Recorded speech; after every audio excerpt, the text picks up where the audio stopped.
નમસ્કાર, હું રાજ. આપ જોઈ રહ્યા છો સ્પાર્ક ટુડે ન્યૂઝ. શહેર માટે ગૌરવની ક્ષણ સમાન એક સમાચાર સામે આવ્યા છે. ગ્રીન ફ્યુઅલ અને બાયોડીઝલ ક્ષેત્રે કાર્યરત કોટયાર્ક ઇન્ડસ્ટ્રીઝ લિમિટેડને લંડનની પ્રતિષ્ઠિત વર્લ્ડ બુક ઓફ રેકોર્ડ્સ દ્વારા યુકે પાર્લામેન્ટના હાઉસ ઓફ કોમન્સ ખાતે વૈશ્વિક સન્માન એનાયત કરવામાં આવ્યું છે.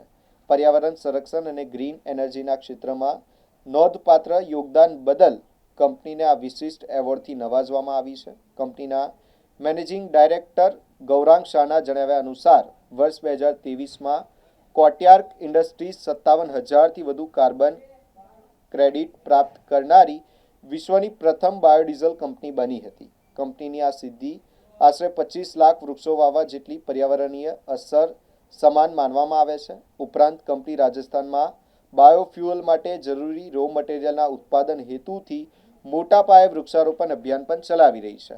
આ સન્માન સમારોહ દરમિયાન ધ્રુતિ શાહ અને ભાવિની શાહ પણ ખાસ ઉપસ્થિત રહ્યા હતા. કોટયાર્ક ઇન્ડસ્ટ્રીની આ સિદ્ધિ દેશ અને ગુજરાત માટે ગૌરવની બાબત બની છે.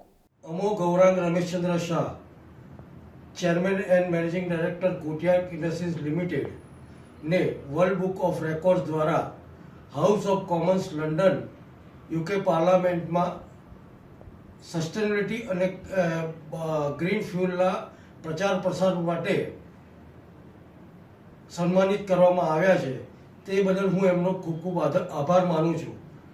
મારી કંપનીને 57,400 કાર્બન ક્રેડિટ મળેલી છે, જે